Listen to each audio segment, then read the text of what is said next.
नमो तस्से भगवतो अरहतो सम्मा संबुद्दस्से नमो तस्से भगवतो अरहतो सम्मा संबुद्दस्से नमो तस्से भगवतो अरहतो सम्मा संबुद्दस्से चित्ते चित्तानुपस्सी विहरति आतापि संप्रजानो सतिमा विनय्य लोके अभिज्ञा दोमनस्सानंति। सदा पूजनीय वंदनीय महासंघरत्न अवसराय श्रद्धा बुद्धि संपन्न कारुणिक පින්වතුනි, මේ පින්වත් හැමදෙනාම දැන් මේ සූදානම් වෙන්නේ තම තමන් විසින් ලැබපු මනුෂ්‍ය ජීවිතයේ හිස් නොවන ඉතාමත් වටිනා පින්කම් රාශියක් සිද්ධ කර ගැනීමට. ඒ තමයි මේක 3 මාසයකට ඉහතදී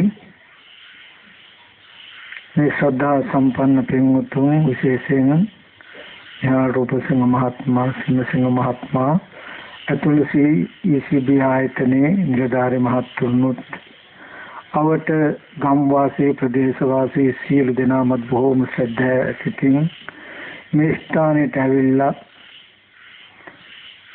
මේ සේනාසනයේ වැඩ ඉන්න ස්වාමීන් වහන්සේලාට ගෞරවයෙන් ආරාධනා කළා. ස්වාමීන් වහන්සේ, මේ 3 මාසේ ස්වාමීන් වහන්සේලා මේ සෙනසුනේ වස් සමාදන් වෙන්න අපිට හැකි පමණකින් අපි සිව්පසයෙන් උපස්ථාන කරන්නම් කියලා. ඒ කිව් ආකාරයටම පොරොන්දුච්ච ආකාරයටම මේ පින්වත් හැමදෙනාම තම තමන්ට හැකි ශක්ති ප්‍රමාණයෙන් මහා සංඝරත්නයේ සෝදුක් සොයා බලමින් සේනාසන ගිලම්පස ඒ වගේම දානේ පින්ඩපාතයේ කියන මේ සිව්පසෙන් 3 සත්‍යයෙන් උපස්ථාන කළා, උපකාර කළා.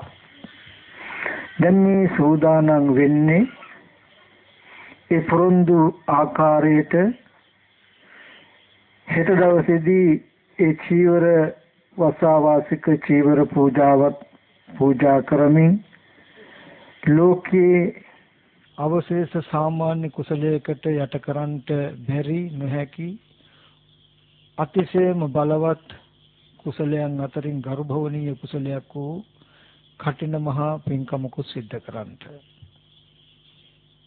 ඒ හිත සිද්ධ වෙන මහා පින්කමට සමගාමීව දැන් මේ මොහොතේදී මේ හැමදෙනාම සූදානම් වෙන්නේ ඒ පින්කමේ පළවෙනි අදියර හැටියට ලෞතර බුදුරජාණන් වහන්සේ අපි කෙරෙහි අනුකම්පාවෙන් දේශනා කළ සද්ධර්මයෙන් විදක් ශ්‍රවණය කරන්නට.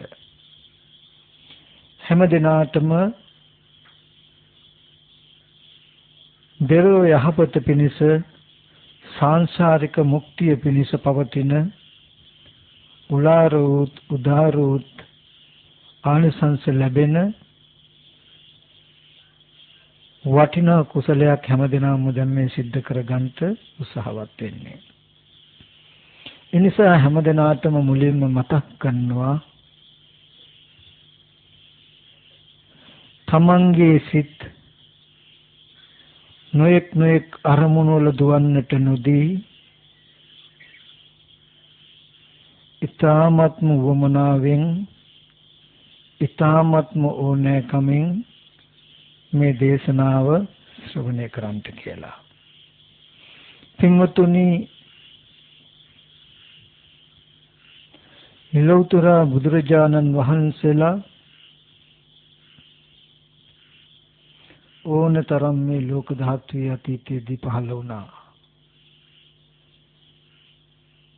අනිත් ආත්ම භාවයන් පැත්තකින් තැබේවා. ඒ බුද්ධ ශාසනවල අපිත් ඕනතරම් මිනිස්සු වෙලා ඉන්නත් ඇති.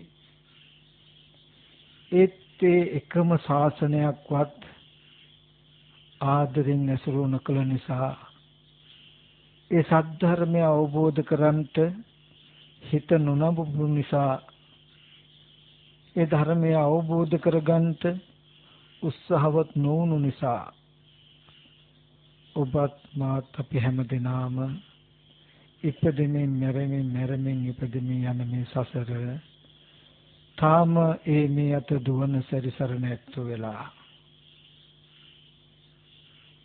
මේ දුක්සහගත සසර අපි කාට හරි කවදාම හෝ දවසක නිමා කරගන්න පුළුවන්කම ලැබෙන්නේ මේ සසර පැවැත්මට හේතු වෙන ඒ කෙලෙස් ධර්මයන් මොනවද කියලා හඳුනාගෙන ඒ ක්ලේශ ධර්මයන් ප්‍රහාණය සඳහා ප්‍රතිපදාවක් පිරීමෙන්මයි. ඒ වැරද්ද හඳුනාගෙන වැරද්ද අයින් කරන ප්‍රතිපදාව අපිට ලැබෙන්නේ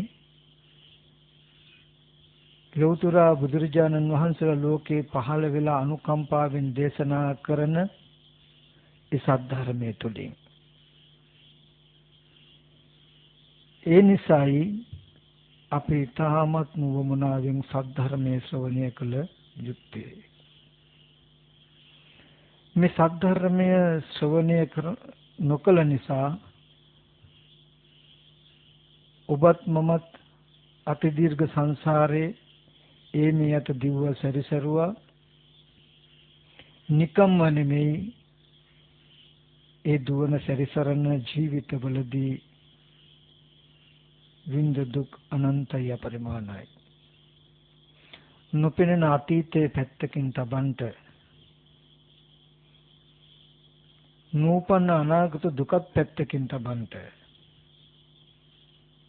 තම තමන්ට නැඹුරු වෙලා ආවර්ජනා කරලා සිහි කරලා බලන්ට,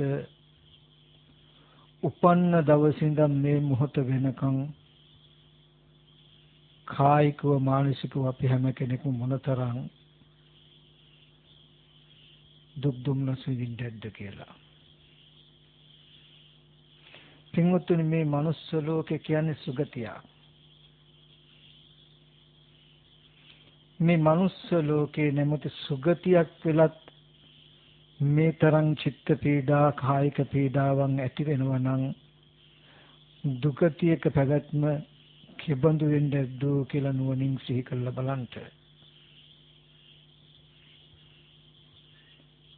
එහෙම සිහි කරලා බලනකොට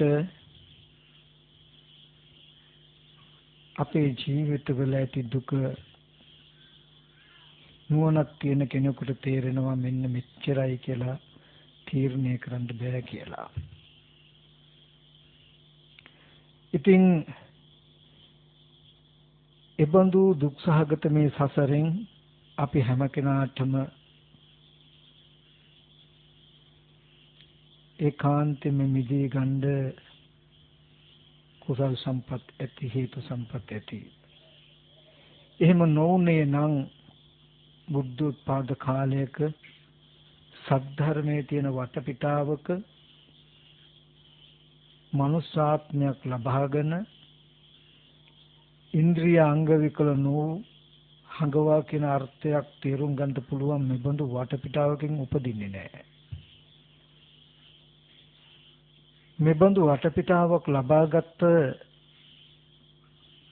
ධර්මතාවයෙන් කියනවා උත්සාහවත් වුණොත්, වීරියවන්ත වුණොත් මේ හැම කෙනෙකුටම සසර නිමා කරගන්න පුළුවන් කියලා.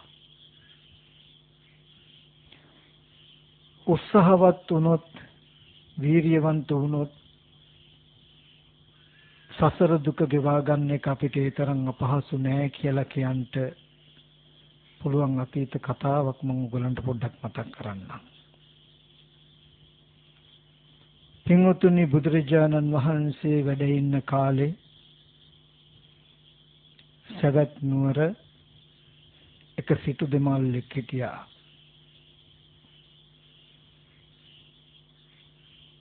මේ දෙන්නට දරුවෙක් හම්බුණා, දියණියක්. දියණියගේ නම සෝනා.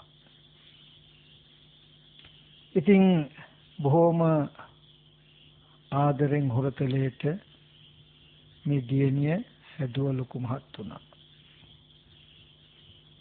සුදුසු වයසට පැමුණාට පස්සේ ඒ දෙමව්පිය සුදුසු කුලයකින් අවාහ විවාහ කටයුත්තක් කරලා දුන්නා. තමන් සතු සියලු ධනයත් මේ සෝනාවට පවර්ලා දුන්නා. ටික කලකින් මේ දෙමව්පියෝ කලුරිය කළා. ජීවිතේ කෙමෙන් කෙමෙන් ටිකෙන් ටික ගෙවෙද්දී මේ සෝනාවත් අම්මා කෙනෙක් වුණා. කාලය ගෙවෙද්දී නිකන් මේ දරුවෝ 20 දෙනෙකුට අම්මා කෙනෙක් වුණා. ගොඩාක් දරුවෝ හිටපු නිසා මේ සෝනාවට නමක් පට බැඳුණා, බහු පුත්තක සෝනා කියලා. බොහෝ පුත්තු ඇති සෝනා කියලා. ඉතින් මේ සෝනා දරුවන්ටත් ස්වාමියාටත් බොහෝම ස්නේහවන්තයි, කාරුණිකයි. ආදරණීය මවක් හැටියට කෙරෙන්න තියෙන සීල යුතුයකම් දරුවන් කෙරෙහි සියතින් හොයලා බලලා කටයුතු කළා. ආදරණීය බිරිඳකින් කෙරෙන්න ඕන සියලු කටයුතු ස්වාමි පුරුෂයා ගැන හොයලා බලලා සියතින්ම කටයුතු කළා. මේ විදිහට කාලයක් ගෙවෙනකොට ඒ ස්වාමි පුරුෂයා කලුරිය කළා. සෝනාවගේ දරුවෝ ගොඩාක් ලොකු වුණාට පස්සේ මේ සෝනා කල්පනා කරනවා, මං සතු දෙමව්පියන්ගෙන් උරුම වෙච්ච මහ විශාල ධනයක් තියෙනවා. මේ ධනෙ මන් තියාගෙන පළක් නැහැ. මගේ දරුවන්ට සමසේ බෙදලා දෙන්නට ඕනේ.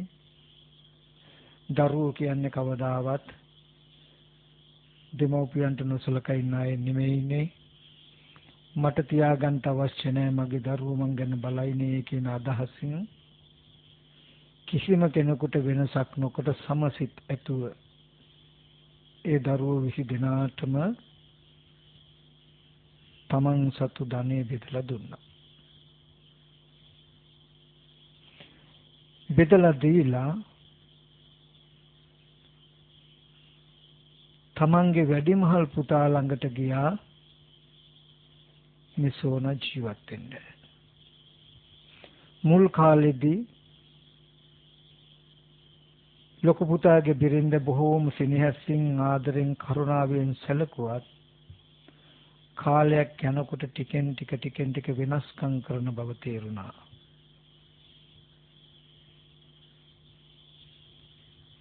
දරුවෝ ගොඩාක් ඉද්දි අපි ගාවට ඇවිල්ලා ඉන්නේ අපිට විතරක් වැඩිපුර දින්න හින්දා නෙමෙයිනේ. අනිත් අයටත් හැමෝටම එක වගේ නම් දුන්නේ, තවත් දරුවෝ ඉන්නවනේ කියලා නොඑක් විදි ඇනුම් පද කියන්ට ගත්තා.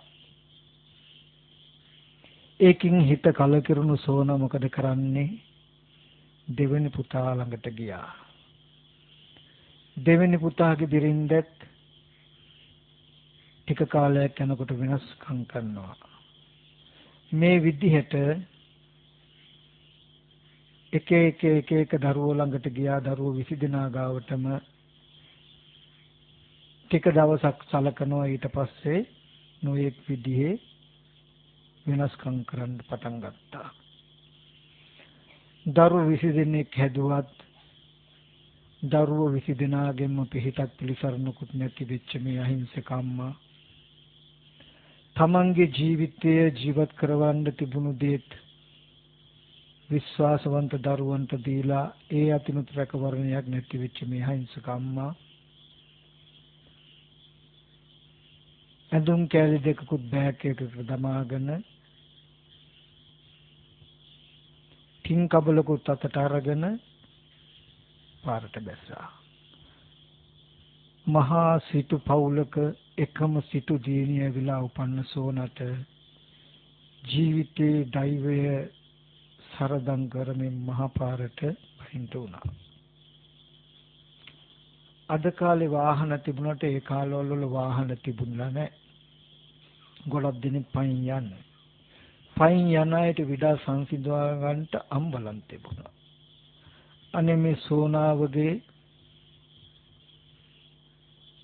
වැස්සට තෙමෙන්නේ නැතුව, අවුවට වේලෙන්නේ නැතුව ඉන්ද හිසට හෙවණක් හැටියට හම්බුනේ මෙන්න මේ අම්බලම.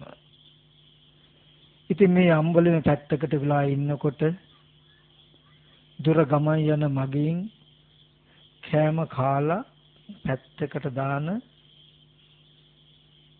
කොළවල තියෙන ඉඳුල් තමයි මේ සෝනා ආහාරයට ගන්න. මේ විදිහට කාලය ගෙවෙනකොට මේ සෝනට තේරුණා මේ විදිහට හැමදාමත් ඉන්න පුළුවන් කමක් නැහැ. මට ජීවිතයේ රැකවරණයක් තියෙන තැනක් හොයාගන්නට ඕනේ, හදාගන්නට ඕනේ කියන සිතක් ඇති වුණා.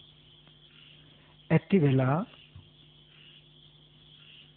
මං කාගාවට දෝ පිහිටක් පිළිසරණක් හොයාගෙන යන්නේ කියලා කල්පනා කරනකොට ඒ ළඟම මෙහෙණවරණක් තියෙනවා. මෙහෙණින් වහන්සේලා ඉන්නවා, භික්ෂුණීන් වහන්සේලා ඉන්නවා. සෝනාවට මතක් වුණා මෙතෙන්ට ගියොත් මට රැකවරණයක් ලබා ගන්න පුළුවන් වෙයි කියන සිතෙන් සෝනා එතෙන්ට ගියා. ගිහිල්ලා ඒ භික්ෂුණීන් වහන්සේලාට මතක් කරනවා ආර්යාවනි මට යන්න දෙන්න තැනකුත් නැහැ, කවුරුකුත් නැහැ. මටත් මහාන වෙන්න හිතෙනවා, මට මහාන වෙන්න බැයිද කියලා. එතකොට සෝනාවගේ වයස අවුරුදු 120ක්.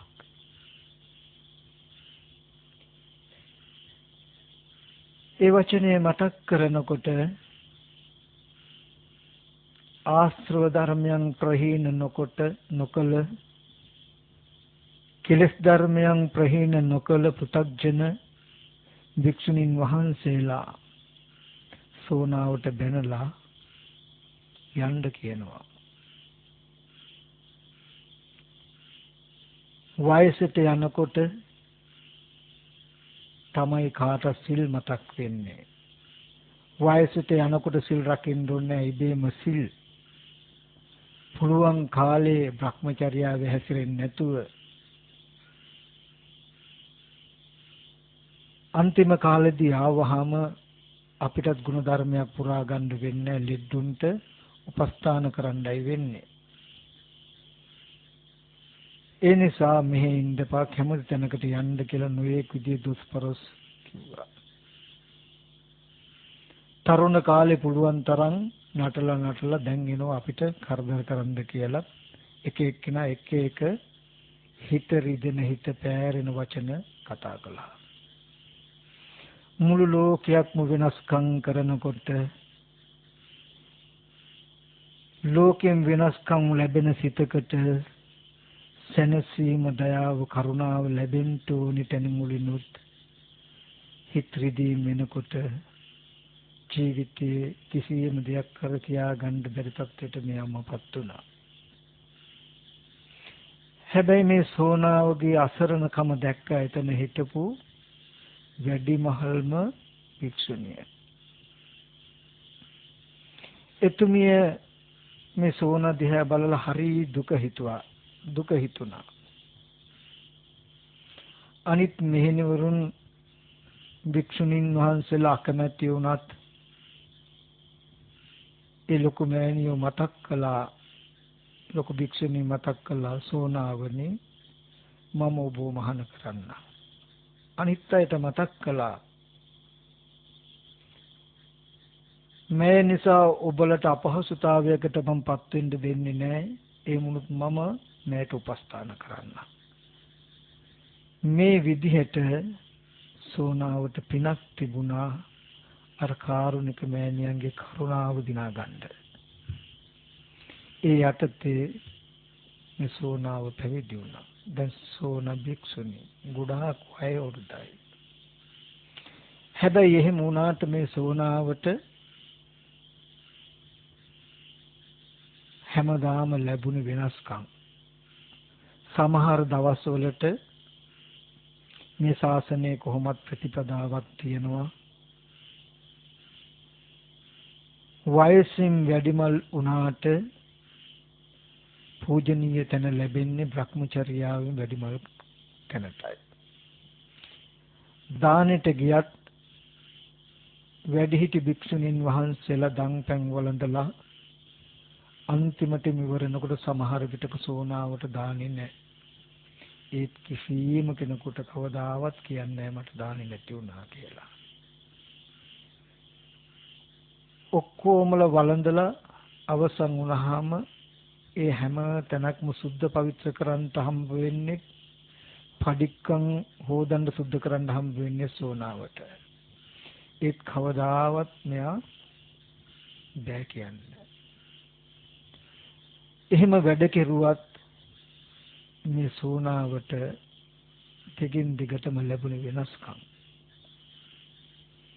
ඒ අර පෘථග්ජන භික්ෂුණීන් වහන්සේලාගෙන්. ඒ කාලේ පුරුද්දක් තිබුණා දවස් 14න් 14ට ජේතවනාරාමයට බුදුරජාණන් වහන්සේ බැහැ දකින්න මෙහෙණවරේ ඔක්කොමලා යනවා බණ අහන්න. හැබැයි මේ සෝනාවට බුදුරජාණන් වහන්සේ බැහැ දකින්න යන්න කවදාවත් ඉඩ ලැබුණේ නැහැ, අවසර ලැබුණේ නැහැ.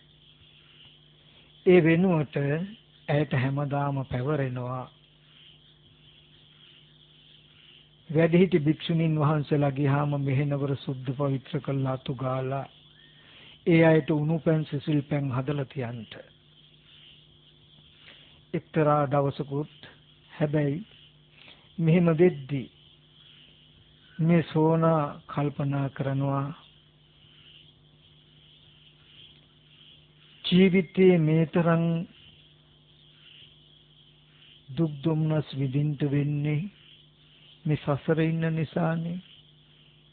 වෙනස්කම් කරන්න තව කාට හරි පුළුවන්කම තියෙන්නේ මං සසරේ ඉන්න නිසානේ. සසරේ ඉන්න මගේම අඩුපාඩුව මිසක වෙන කාගේවත් වරදක් නෙමෙයි කියන එකයි මේ සෝන හැමදාම හිතුවේ. කිසිම කෙනෙකුට වෛර කළේ නැහැ. ඒක මේ සෝන කල්පනා කළා මට තියෙන එකම රැකවරණේ එකම පිහිට ධර්මය. ඒ හින්දා කවුරු මොන දෙයක් කිව්වත් මගේ හිත එක දස්සමයකටවත් මම රිද්ද ගන්නේ නැහැ, පාර ගන්නෑ. මම ධර්මයෙන් බැහැරට මගේ හිත ගෙනියන්නේ. මම අද ඉඳලා වීර්යයෙන් මොන දෙයක් කෙරුවත් කායගත සතිය වඩනවා කියලා අදිෂ්ඨාන කරගත්තා. අදිෂ්ඨාන කරගෙන මිදුලතු ගෑවත් ගියතු ගෑවත් පැන් ටිකක් උණු කෙරුවත් මල් නෙළුවත් මේ හැම වෙලාවකම කය කෙරෙහි යොමු වෙච්ච වෙන මුකුත් කමටහනක් කෙරුවේ නැහැ, වැඩුවේ නැහැ. මේ ආධ්‍යාත්මික ශරීරේ කේසා ලෝමා නකා දන්තා තචෝ දන්තා නකා ලෝමා කේසා තච්ච පංචකය අනුලෝම ප්‍රතිලෝමෝ මෙනෙහි කරමින් මේ ශරීරයේ අසුභ කර්මස්ථානයම මෙනෙහි කරමින් හැම වැඩක්ම කරන්ද ගත්තා. මේ කාලෙදී එක දවසක්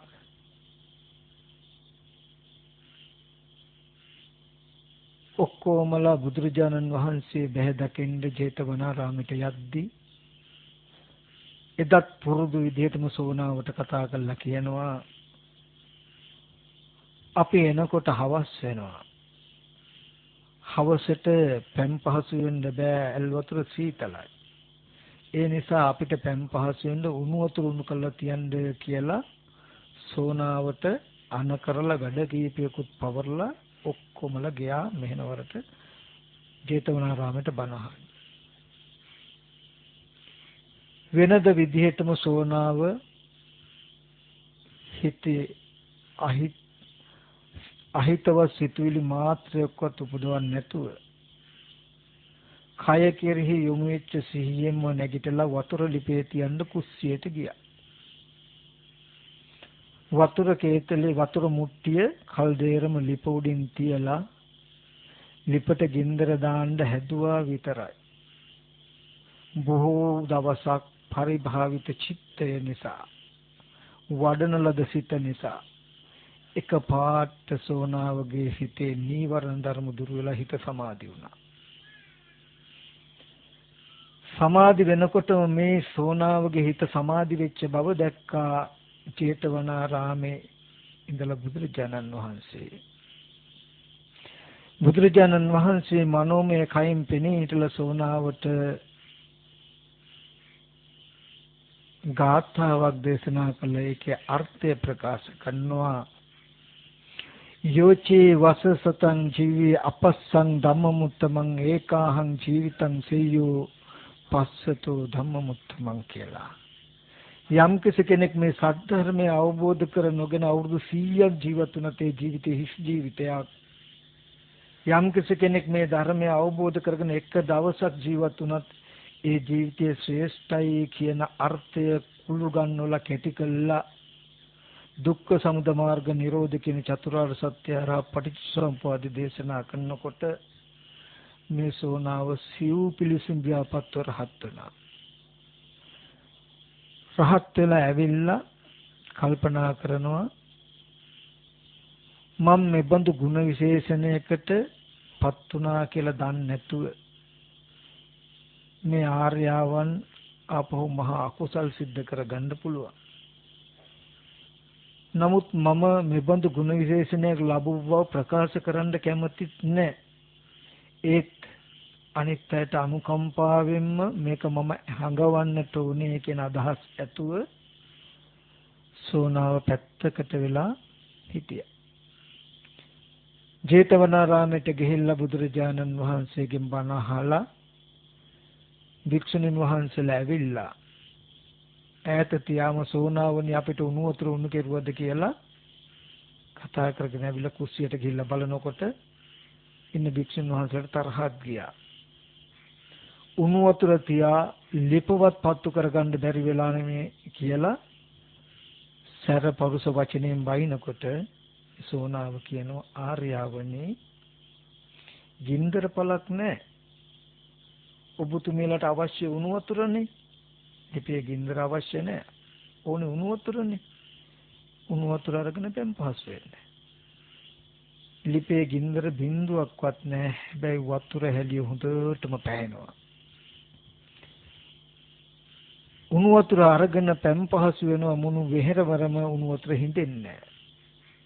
ඒ වෙලාවේදී ඔක්කොමලා බය තැති ගැනීමටපත් වෙලා වැඩිමල් වුණත් අර පුතඥාය ඔක්කොම අනේ ආර්යාවනි අපිට සමා වෙන්න ඔබතුමියගේ ගුණ අපිට තේරුම් ගන්න බැරි වුණා කියලා ඔක්කොටකෙන් වැඳ වැටුණා.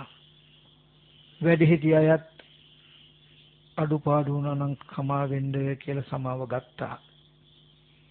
සෝනාව එදත් මධ්‍යස්ථ සිතින්ම ඒ සෝනා තිරණිය අනිත් අයට අනුකම්පාවෙන් ශාසන අනුග්‍රහයෙන් අනුශාසනා කළා. මේ කාරණාවම මුල් කරගෙන පහු කාලෙදී බුදුරජාණන් වහන්සේ දේශනා කරනවා මහණෙනි මගේ ශාසනයේ ආරද්ධ විරිය ඇති භික්ෂූන් අතර මේ සෝනාව අග්‍රයි කියලා. වෙන මොකුත් නෙමෙයි. වයස අවුරුදු 120කුත් ගිහිල්ලා මුළු ලෝකයක්ම වෙනස්කම් කරද්දී හිතරිද්දද්දී ඒ හැම දෙයක්ම මැඩලගෙන සසර ගෙවා ගන්න තරම් වීර්යවන්ත වෙච්ච නිසා එබඳු වයෝවෘද්ධ උත්තමාවියන්ටත් පින තිබුණු නිසා වීරිය බලෙන් සසර ගෙවා ගන්න පුළුවන් වුණා නම් අද දවසේදී වීර්යය කළොත් ඔබටත් මටත් මේ මගේ බුදුහාමුදුරන්ගේ ශාසනයෙන් ප්‍රයෝජනයක් ගන්න බැරි නෑ පුළුවන්මයි. එදා ඒ සෝනාවටත් නිවන් දකින්න හේතු සම්පත් තියෙනවා කියලා පැත්තකට වෙලා හිටියානම් නිවන් දකින්නේ නෑ. ඉඳගෙන හිටගෙන නිදාගෙන ඇවිදින හතර ඉරියව්වේම වීර්ය කළ නිසාමයි එතුමිය සසරෙන් මිදුනේ. බොහෝ දේ නෙමෙයි යෝනේ, බොහෝ ගැඹුර නෙමෙයි යෝනේ, කැපකිරීම යෝනේ. ඒ නිසා එබඳු උත්සාහයක් වීරියක් තිබුණොත් අපිට සසරෙන් මිදී ගන්න පුළුවන්. ඒ සඳහා හැමදෙනාම උත්සාහවත් වෙන්න කියන එක මතක් කරමින් මම මාතෘකා කළ සතිපට්ඨානෙට අදාළ දහම් කරුණු ටිකක් මම මෙතෙන්ට කියලා දෙනවා. සමහර විට ටිකක් වෙලා යන්නත් පුළුවන්. ඒ වගේම මෙතන ඉඳලා කියලා දෙන ටික ගැඹුරුයි. මේ දුක්සහගත සසර ගෙවා ගන්න අනේ අපිට මේ අවස්ථාවක් වේවා කියන සිත් ඇතුව ඊ타ත්ම ඕනේ කමින් අහන්න කියලා මම මේ හැමෝටම මතක් කරනවා. පින්වතුනි, මම මාතෘකාව වශයෙන් ලැබුවේ බුදුරජාණන් වහන්සේ මගධ ජනපදයේ වැඩ වසන කාලේ කුරුරට වාසීන් වෙනුවෙන් දේශනා කළ මහා සතිපට්ඨාන සූත්‍රයේ චිත්තානුපස්සනාව, සිතානුව බලන හැටි. මම ওই ඉස්සෙල්ලා දේශනාවල කායානුපස්සනාව බලන හැටි, වේදනානුපස්සනාව වේදනාවනුව බලන හැටි පෙන්වුවා. අද මම විස්තර කරන්නේ චිත්තානුපස්සනාව. හැබැයි තව කරුණක් මතක් කරන්න තියෙනවා. පොඩ්ඩක් වෙලා යයි. මේක අතිශයම වටිනවා, වැදගත්. මේ මහා සතිපට්ඨාන සූත්‍රය සත්‍යයන් අතරින් ගත්තාම මාර්ග සත්‍යයට අයිති සූත්‍ර දේශනාවක්. දුක්ඛ නිරෝධ ගාමිනී පටිපදාවටයි අයිති. ඒ කියන්නේ දුක දැකලා, දුක ඇතිවීම දැකලා, දුක නැතිවීම දැකපු කෙනෙක් විසින් ඒ දුක්ඛ නිරෝධය සාක්ෂාත් කිරීම සඳහා කළ යුතු වැඩපිළිවෙලක් තියෙනවා. ඉතින් කළ යුතු වැඩපිළිවෙල කියලා තේරුමක් නැහැ. සාක්ෂාත් කළ යුතු නිරෝධය කියන්නේ මොකද්ද කියන එක පෙන්වන්න නැතුව. සාක්ෂාත් කළ යුතු නිරෝධය පෙන්වන්න විදිහක් නැහැ. දුක ඇතිවෙච්ච හේතුව පෙන්වන්න නැතුව. දුක ඇති වෙන හේතුව පෙන්වන්න විදිහක් නැහැ. දුක කියන එක පෙන්වන්න නැතුව. ඉතින් ඒ නිසා මේ දුක්ඛ සමුදය නිරෝධ මාර්ග කියන චතුරාර්ය සත්‍ය අවබෝධ වුණොත් මේ දුක් සහගත සසර අවසන්. ඒක අමාරු නෑ, අපහසු නෑ නුවණක් තියෙන කෙනෙකුට.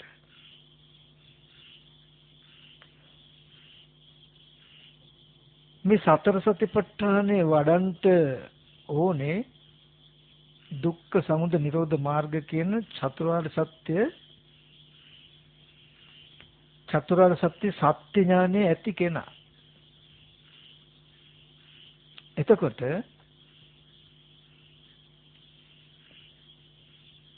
තවපැත්තකින් ගත්තාම බුදුරජාණන් වහන්සේ දේශනා කළ ත්‍රිපිටකයේ සංයුත්ත නිකායේ 5:1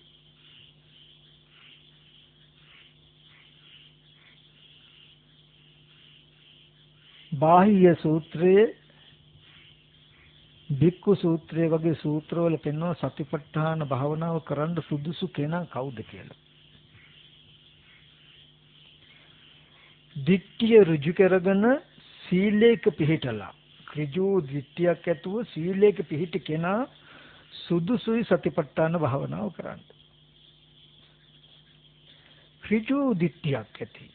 මොකද්ද ඍජු දිට්ඨිය?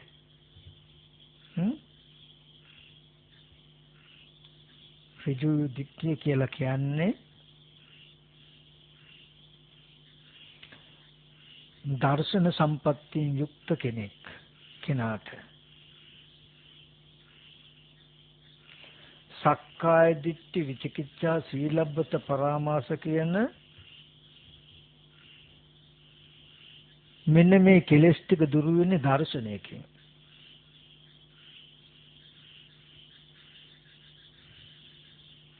ඒ කෙලෙස් ටික කිසිම කලක කවමදාවත් කෙනෙකුට දර්ශනයකින් තොරව අයින් කරන්න පුළුවන් කමක් නැහැ. දර්ශනයකින්ම ඒ කෙලෙස්ය ඇති වෙනවා කියන එක ධර්මතාවයක්. මේ නැති වෙනවා කියන එක ධර්මතාවයක්. ඒකටත් හේතුවක් තියෙයි. සක්කාය දිට්ඨි විචිකිච්ඡා සීලබ්බත පරාමාස කියනකොට අපි චුට්ටක්වත් පොතපතට විතර සීමා වෙන්න ඕනේ. න්‍යායකට සීමා වෙන්න ඕනේ. අපි වර්තමාන විද්‍යමාන අපේ ජීවිතයෙන්ම අපි ධර්ම හොයාගමු. මේ ඔක්කොටම තේරෙනවා නේද මේ මම ඉන්නවා කියලා. මම පුද්ගලයෙක් කියලා තේරෙනවා. මම කියන්නේ කෙනා තමව තේරුම් ගන්න. තමන්ට තමන් සත්වයෙක් කියලා තේරෙනවා. තමන් පුද්ගලයෙක් කියලා තේරෙනවා.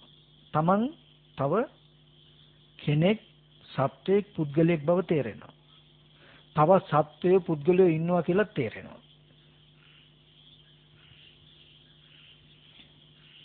එතකොට මේ ඉන්න තමන්, මේ ඉන්න මම, මේ ඉන්න පුද්ගලයා කොහේ ඉඳන්ද ආවේ, කොහාටද යන්නේ කියන අදහසක් ඇති වෙනව නම් નિરાයාසයෙන්ම ඇති වෙන්නේ. ඇයි මේ කෙනෙක් ඉන්නවා පේනවා. මේ මම ඉන්නවා කියලා තමන්ට තේරෙනවා. තමන් ඉන්නවා කියලා. තමන් සත්‍වික කියලා තේරෙනවා. තමන් පුද්ගලයෙක් කියලා තේරෙනවා. ඉතින් ඒ ඉන්න පුද්ගලයා එක්ක රූපේ වෙන්න ඕනේ. එක්ක වේදනාව විඳින එකේ වෙන්න ඕනේ. එක්ක සංඥාව හඳුනන එක වෙන්න ඕනේ. එක්ක සංකාරය හිතන එක වෙන්න ඕනේ. එක්ක විඥානය වෙන්න ඕනේ. ඔය ටිකේ වෙන්න ඇති කියන අදහසින් තමයි සක්කාය දිට්ඨියට අහු වෙන්නේ. එහෙම නැත්නම් ඒ ඉන්න මම පෙර කොහේ හරි ඉන්න ඇති. හිටියානම් කොහේ ඉන්න ඇද්ද, කොහොම ඉන්න ඇද්ද, මොන විදිහට ඉන්න ඇද්ද කියන අදහස එනවාමයි. ඉතින් ඒ ඉන්න මම මැරිලා කොහේ යයිද? යනවනම් කොහේ යයිද? කොහාට යයිද කියලා සාධාරණ සැකයක් එනවාමයි. සක්කාය දිට්ඨි විචිකිච්ඡා කියලා කිව්වේ වෙන මොකුත් නෙමෙයි. ඔබ තුලත් මා තුලත් විද්‍යමාන මේ ගතිය. එහෙම පෙර අපර දිගට සැකයක් ආවෙත් දැන් රූප වේදනා සංඥා සංකාර කියන ටික සත්‍යයක් පුද්ගලයක් ආත්මයක් ඇටියට දකින සක්කාය දිට්ඨියට අහු වුනේත් වෙන මොකුත් හින්දා නෙමෙයි. මේ තමන්ව පෙනෙනවා. මම ඉන්නවා කියලා තේරෙනවා. මම සත්‍යයක් කියලා තේරෙනවා. හැබැයි මේ ඉන්න කෙනා හැදුනේ කොහොමද කියන එක දන්නේ නැහැ. ඒ හින්දායි මේ ප්‍රශ්න ටික. තමන්ට තමන්ව පේනවා, තමනුත් ඉන්නවා, සත්‍යයක් තමන් තේරෙනවා. හැබැයි මේක ඇති උනේ කොහොමද කියලා එයා දන්නේ නැත්තම් මේ මාව, මේ සත්‍යය, මේ පුද්ගලයා හටගත්ත හැටි දන්නේ නැත්තම් નિરાයාසයෙන්මයි මේ ඉන්න පුද්ගලයා කොහේ හරි ඉඳන් එන්න ඇති, කොහාට හරි යයි කියන ප්‍රශ්නයක් ඇති වෙනව නම් ඇති වෙන්නේ. ඒ වගේම සක්කාය දිට්ඨිය රූපය හෝ වෙන මම, වේදනාව මම, සංඥා සංකාර විඥාන මම හෝ ඒව ඇසුරු කරගෙන මම හෝ වෙන්න ඇති කියන දෘෂ්ටි ඇති වෙන්නේ નિરાයාසයෙන්මයි. ඔනෝකයි ඔය දර්ශනය නැති වුනහම තියෙන ප්‍රශ්නේ. ඔක ගෙවෙන්නේ දර්ශනයකින්. ඒ දර්ශනයට කලින් මට ටිකක් වෙලා යයි. හැබැයි හොඳට අහගෙන ඉන්න. මේ දීර්ඝ සංසාරට සාපේක්ෂව මේක කාලයක්, දීර්ඝ කාලයක් නෙමෙයි. එච්චර අපි දුක් විඳලා තියෙයි. මං වෙනුවෙන් නෙමෙයි. ඕගොල්ලෝ වෙනුවෙන්මයි ඉන්න කියන්නේ. හොඳට අහන්න. ඔයගොල්ලන්ගේ ජීවිතයට අතිශය යහපතක් වෙයි. මේ ටික පැහැදිලි කරලා දෙන්න ඉස්සෙල්ලා මං පොඩි උපමාවක් කියනවා. මේ උපමාවේ හොඳට දක්ෂයෙක් වෙන්න ඉස්සර වෙලා. හොඳට දක්ෂයෙක් වෙන්න. මේ ලෝකේ තියෙන සුවඳවත් මල්. දාස් මලක් හරි නාමලක් හරි ගන්න. මල ගත්තොත් හරි සුවඳයි. සුවඳවත් මල් නෑ කියලා කිව්වොත් බොරුවක්. සුවඳවත් මල් තියෙයි. දැන් අපි මේක හොයමු පොඩ්ඩක්. මල සුවඳයි. හැබැයි සුවඳ අයිති මලේ කොතෙන්ටද කියලා අපි හෙව්වොත් එක පෙත්තක් ගලවලා ගන්නවා. මේ වගේ පෙත්තෙන් පෙත්ත ගත්තොත් මේ පෙති වලට අයිතිද සුවඳ? නැහැ. ඊට පස්සේ රේණු වලට අයිතිද සුවඳ? නැහැ. පෙති රේණුයි තියෙන කෙමියට අයිතිද සුවඳ? නැහැ. එහෙනම් නැට්ටට ඒත් නැහැ. එහෙනම් ගහට නැහැ. මල් ගහක් හැදුනා, ගහේ නැට්ටක් හැදුනා, නැට්ටේ කෙමියක් හැදුනා, කෙමියේ මල් පෙති රේණුයි හැදෙනකොටම ඒ නිසාම හටගත්ත සුවඳ ඒ ටිකම අල්ල ගන්නවා.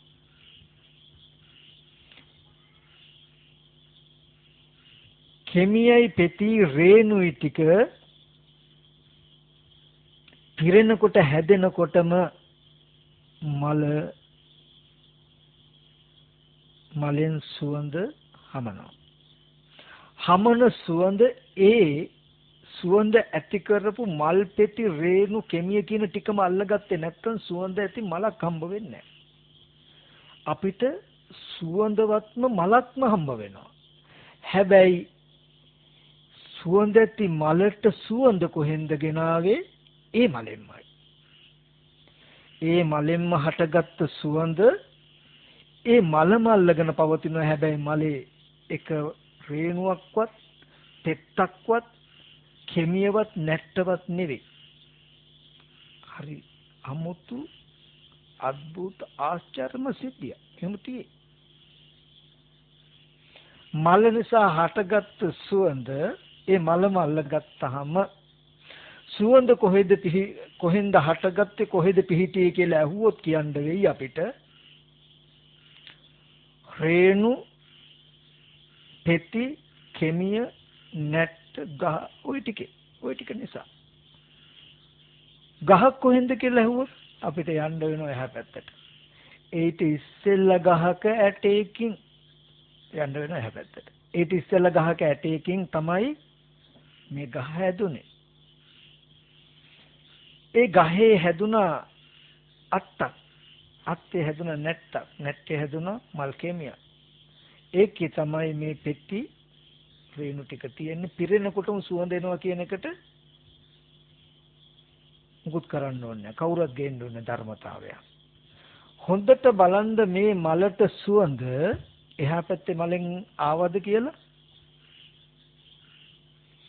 මේ මලේ සුවඳ එහා පැත්තේ මලෙන් ගත්තද? එහා පැත්තේ මලෙන් සුවඳ ටිකක් හරි මේකට ආවද? නෑ. එහෙම නොපැමිණ නොගෙනම හැබැයි පටිච්චසමුප්පාදයක් වුණා. ඒ මල හේතුණ ඇටයක් හදන්න, ඇටේ හේතුණ ගහක් හදන්න, ගහ නැට්ටක් හැදුවා, ඒකේ කෙමියක් හැදුණා, මල් පෙති හැදුණා, සුවඳ ආවා. ඒ සුවඳ හදපු ටිකම අල්ලගත්තාම සුවඳවත් මලක්. හොඳට මතක තබා ගන්න මේ මලේ සුවඳ තියෙන්නේ මල් පෙති රේණු කෙමිය ওই ටික තියෙනකම් විතරයි. පෙති හැලෙනකොට රේණු හැලෙනකොට කෙමිය ගැලවිලා වැටෙනකොට එකම සුවඳක් නැති වෙනවා. හැබැයි මලත් එක්කම සුවඳ පවතිනවා. සුවඳත් එක්ක මල පවතිද්දී ওই මලේ ඇට මුහු කුරනවා. මලේ පෙති රේණු නටුව හැලෙනකොට සුවඳත් ඒකම අවසන් වෙනවා. හැබැයි ඒ මලේ මෝරපු තව ඇටයක් ආයෙත් තව ගහක් හදනවා. ඒ ගහෙත්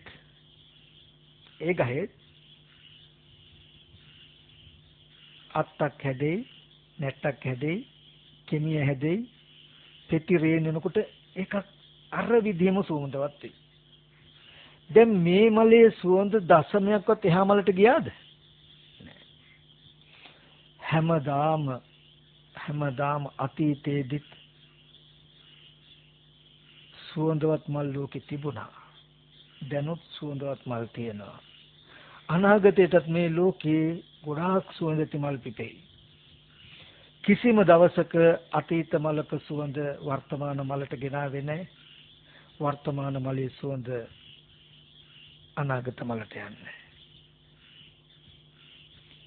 හැමදාම ඒ මල් ටික ඇසුරු කරගෙන පවතින සුවඳ ඒ පෙති රේණු ටිකත් එක්කම සුවඳ අවසන් වෙනවා. හැබැයි ඒ මලෙන් හැදුණු ඇටයක් තමයි පැලවෙන්නේ. සුවඳේ ගනුදෙනුවක් නැහැ. සුවඳ යන්නේ. ඔබට ගැඹුරු පටිච්ච සමුප්පාද ධර්මයක් කියලා දෙන්න මම ගත්ත සරල උපමාවක්.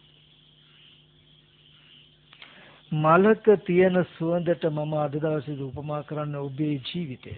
මේ මම කියන කම, මේ සත්වයා කියන හැඟීම, මේ පුද්ගලයා කියන හැඟීම, මම කියන හැඟීම ඔබ ගාව අද තියෙන. ඔබට හිතෙනවනේ මේ මම කියලා, මේ පුද්ගලයෙක් කියලා, මේ සත්වයෙක් කියලා කියන හැඟීම.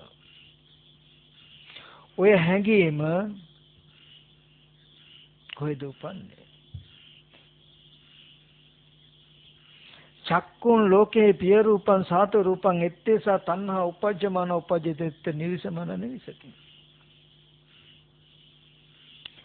මේ මම පුද්ගලයා සත්වයා කියන මේ හැඟීම ඉපදුනේ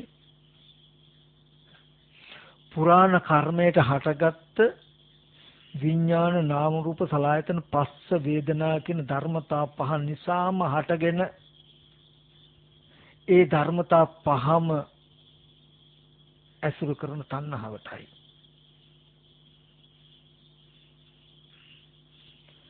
මලේ පෙති රේණු කෙමිය නැට්ට ගහ වගේ උපමා කළේ මම පුරාණ කර්මයට හටගත් විඥානාප ප්‍රාතන පස්ස වේදනා කියන ධර්මතා පහ. මේ විපාක ස්කන්ධ පහ හැදෙනකොටම පස්සපච්ච වේදනා කියන ධර්මතාවයේ උපදිනකොටම ඒක රස විඳ ගැනීම අනුව බලන පුද්ගලයා නිර්මාණය වෙලා ඒ පුද්ගලයා ඒ ටිකම අල්ල ගන්නවා කියන එක ධර්මතාවයක්. කිසිම වෙලාවක මලේ සුවඳ කොහෙන්වත් ආවේ නැහැ. අර ටික නිසාම හටගෙන ඒ ටිකම අල්ලගත්තා වගේ පුරාණ කර්මයට හටගත්ත විපාක ස්කන්ධ ටිකේ මම මේ රළු වශයෙන් දල වශයෙන් කියන එකින් එක මට විස්තර කළ හැකි. ඒ මුණුත් එළි වෙනකම් බල අහන්න වෙයි. අර දල ටිකක් කියන්නම්. පස්සේ මම කාලෙකදී එකින් එක තෝරලා දෙන්න. මේ විපාක ස්කන්ධ ටික ප්‍රතිසන්දි විඥානයේ හේතු වුණා කය නාම රූප ආදී භාවයෙන් මිශ්‍ර වෙන්න විඥානයේ නාම රූප වෙනවා. ඒක හේතු වුණා ඇහැ කන දිවනාසය ශරීරය කියන ආයතන ටික හැදෙන්න. ආයතන ටික හේතු වුණා රූප ශබ්ද ගන්ධ කියන බාහිර අරමුණු ස්පර්ශ වෙන්න. ස්පර්ශ වෙච්ච එක හේතු වුණා සැප හෝ දුක් හෝ කියන වේදනාවක් එන්න. අන්නේ වේදනාව ඇති වෙනවත් එක්කම වේදනාවේ රස විඳ ගැනීම අනුව බලන පුද්ගල භාවය, රස විඳ ගැනීම අනුව බලන කමම පුද්ගල භාවය නිර්මාණය බිහිවීම. ඒක ධර්මතාවයක්.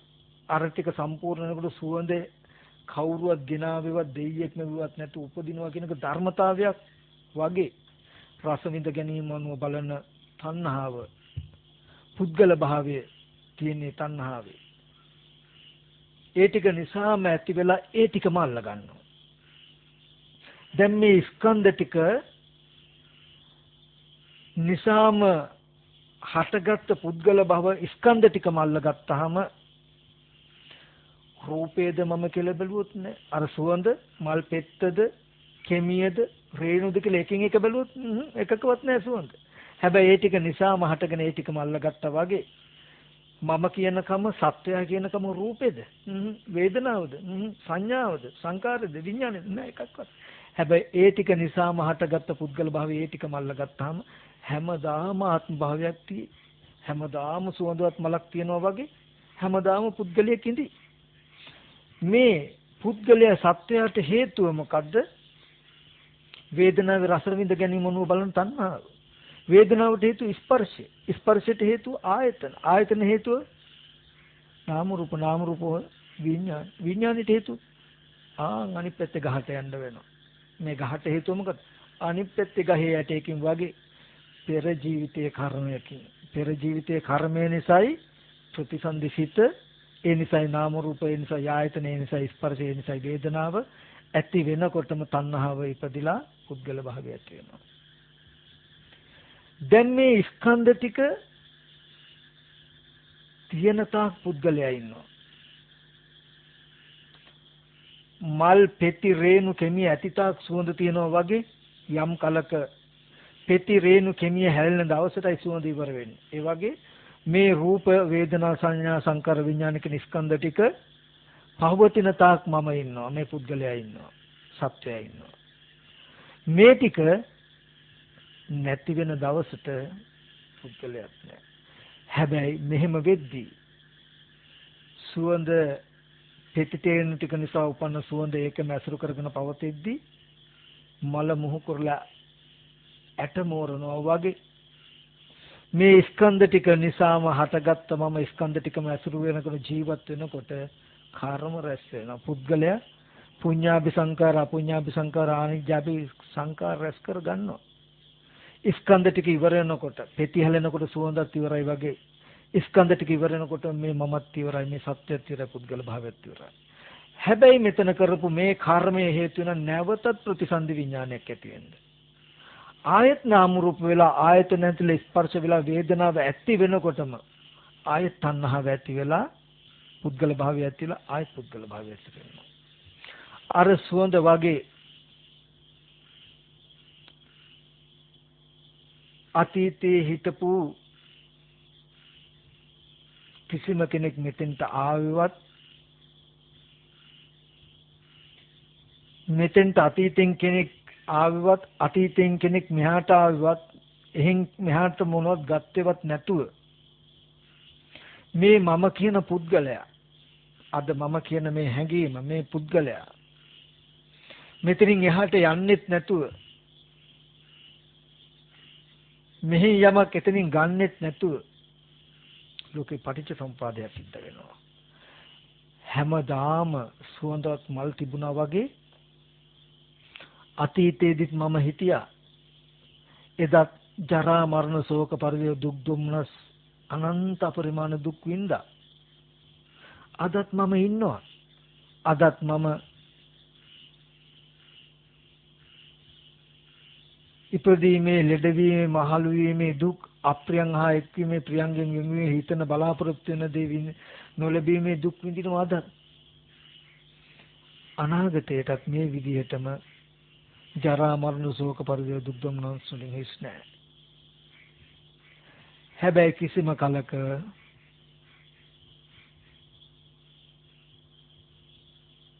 අතීතයෙන් දැන් ආවවත් අනාගතයට යන්නේවත් නැති පටිච්ච සමුප්පාද සිද්ධියක් වෙයි. මතක තබා ගන්න. අතීතයේදී සුවඳවත් මල් ගුඩ තිබුණා. දැනුත් අතිශයම සුවඳවත් මල් තියෙයි. අනාගතයට සුවඳවත් මල් තියෙයි. කිසිම කලක පෙර ගහේ සුවඳින් චුට්ටක්වත් මේ මල සුවඳ කරන්නේ මේ මලේ සුවඳ චුට්ටක්වත් අනාගත මල සුවඳ කරන්නේ. හැබැයි හැමදාම සුවඳවත් මල් ලෝකේ තියෙයි. ඒ වගේ අතීතේ දුක් විඳ මම චුට්ටක්වත් මෙතෙන්ටවත් මෙතන දුක් විඳින මම අනාගතයට යෑමක්වත් වෙන්නේ නැහැ. මෙන්න මේ පටිච්ච සමුප්පාදයේ අවබෝධ වුණොත් එයාට තේරෙනවා ජාති කියන්නේ මේ මගේ ඉපදීම උනේ මොකක් නිසාද? තණ්හා උපාදාන භව කියන මේ කෙලෙස් ටික නිසායි ජාතිය පුද්ගල භාවය උනේ. තණ්හා උපාදාන භව කියන කෙලෙස් ටික ඇති උනේ කොහේද? විඥාන නාම රූප සලආයතන විඥාන නාම රූප සලආයතන පස්ස වේදනා කියන විපාක ස්කන්ධ ටිකේ. විපාක ස්කන්ධ ටික ඇති උනේ මොකේද? පෙර අවිද්‍යා කර්මෙන්. පෙර අවිද්‍යා කර්මයට විපාක ස්කන්ධ ටිකක් ඇතිව විපාක ස්කන්ධ ටිකට කෙලෙස් ටික යෙදුණු ගමන් පුද්ගලයා ඇති වුණා කියලා දකිනකොට කීයටවත් එයා මම කොහෙද හිටියේ කොහොම ඉඳද්ද කියලා අතීතයට දුවන්නේ. අද කර්ම රැස් වුණොත් අනාගතයේ විපාක ස්කන්ධ හම්බ වෙයි. විපාක ස්කන්ධ ටික හැදුනොත් අනාගතයට ස්කන්ධ ටිකට කෙලෙස් යෙදෙයි. කෙලෙස් යෙදුනොත් පුද්ගල භාවය උපදිනවා කියලා දකින හින්දා අනාගතයට ජරා මරණ දුක හිස් නැහැ කියලා දකින. හැබැයි මෙහි ඉඳන් ගියා කියලා දකින්නේ. මලේ උපමෙය්‍ය ඔබට ගැඹුරු නම් උපමාව 3-4 සැරයක් එහාට මෙහාට යන්න. මලේ උපමාව අරගෙන කිසිම දවසක මේ මලේ සුවඳ කොහෙ තියෙන්නද? තිබුණා නම් මොන විදිහට තියෙන්නද? මොන විදිහට වෙලා මොන විදිහට තිබිලා මොන විදිහට සුවඳ මෙතෙන්ට ඇද්ද එන්නද කියලා ඔබට ප්‍රශ්නාර්ථයක් එයිද කියලා බලන්න. එන්නේ. මේ සුවඳ අනාගතේ මලකට යයිද? යනවනම් කොහොම යයිද? මොන විදිහට යයිද කියලා ඔබට ප්‍රශ්නාර්ථයක් එයිද කියලා බලන්න. එන්නේ. හැබැයි ඔබ දන්නවා පටිච්චසමුප්පාද සිද්ධිය.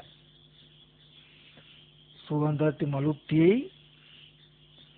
හැබැයි සුවඳ කොහටවත් ගිහිල්ලත් නැහැ, ගෙනල්ලත් නැහැ. ඒ වගේම ජරා මරණ දුක් විඳින පුද්ගලයෙකුත් පෙනෙයි. ඒ පුද්ගලයා කොහෙන්වත් අවිල්ලවත් කොහටවත් ගිහිල්ලා නැහැ. හැබැයි පටිච්චසමුප්පාද ධර්මතාවයක් පෙනේ. මෙන්න මේ දර්ශනය හොඳට පොලිස් වුණොත් පුද්ගලයා ඉපදෙන්නේ මෙන්න මෙහිමයි කියලා දැක්කොත්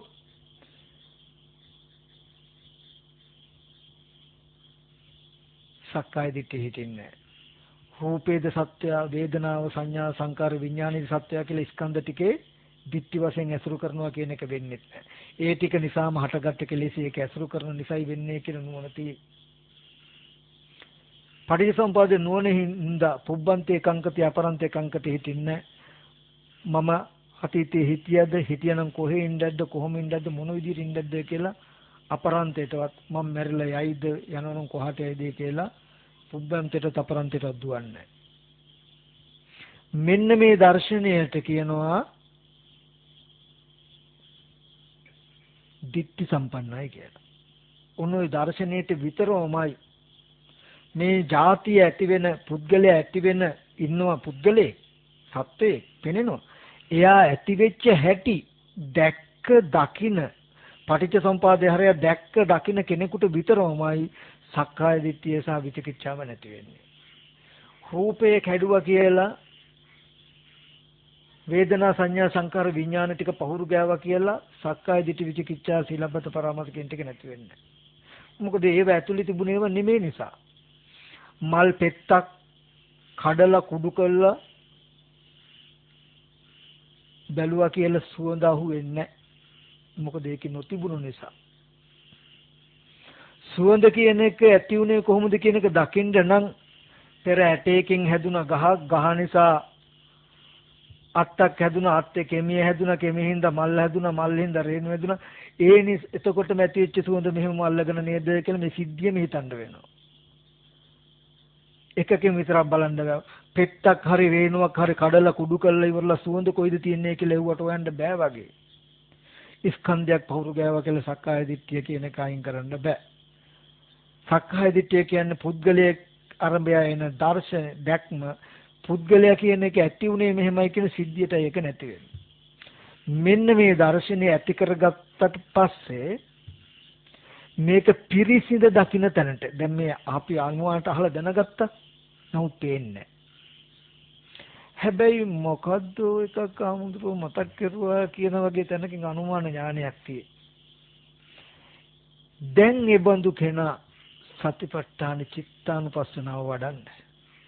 කලින් මම කායानुපස්සනාව කළ නිසා වේදනානුපස්සනාව කළ නිසා මේ චිත්තානුපස්සනාව යම් කෙනෙක් කළොත්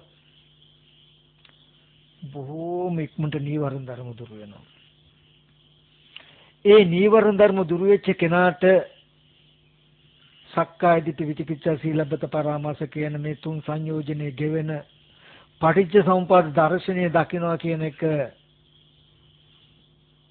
අමාරු නෙමෙයි. සිත් උපදවන්නත් ඕනේ. ඊට හිත නැඹුරු කිරීම ප්‍රමාණවත් ශනිකව යට තේරෙනවා. අද මේ ටික කිව්වට තේරෙන්නේ නැත්තේ ආවරණීය ධර්ම වැඩි නිසා. ඒ නිසා ওই ටික දැනගත්ත කෙනා කල යුතුයි සිතානෝ බලන්න. බුදුරජාණන් වහන්සේ දේශනා කරනවා චිත්තේ චිත්තානුපස්සී විහෙරති ආතාපි සම්පජානෝ සතිමා විනය ලෝකේ අභිජ්ජා දොමනසං. මහණෙනි සිතෙහි සිතානුව බලන්ද කෙලස් තවන වැර ඇතුව මන නුවණින් යුක්ත වූ සිහියෙන් ලෝභ ද්වේෂ දෙක හික්මෙන විදියට කොහොමද බලන්නේ? සරාගං වා චිත්තං සරාගං චිත්තං පජානාති. රාග සහිත සිත රාග සහිත සිතයි කියලා හොඳට නුවණින් දකිනවා.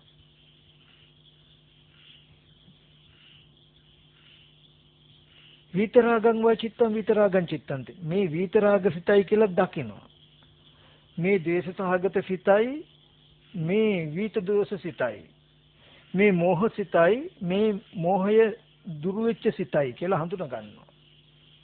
මේ හැකුළුණු සිතයි මේ විසිරුණු සිතයි කියලා සංකිට්තං වා චිත්තං වික්කිට්තං වා චිත්තං කියලා හොඳට හඳුනා ගන්නවා. මේ මහග්ගත සිතයි මහත් බවට විපුල බවට ශ්‍රේෂ්ඨත්වයේ ගිය සිතයි මේ අමහග්ගත නොවැඩුණු මහත් බවට නොගිය සිතයි කියලා හඳුනා ගන්නවා. මේ සවුත්තර උතුම් සිත මේ ඊතා උතුම් සිතයි කියලා හඳුනා ගන්නවා. අනුත්තර සිතයි කියලා.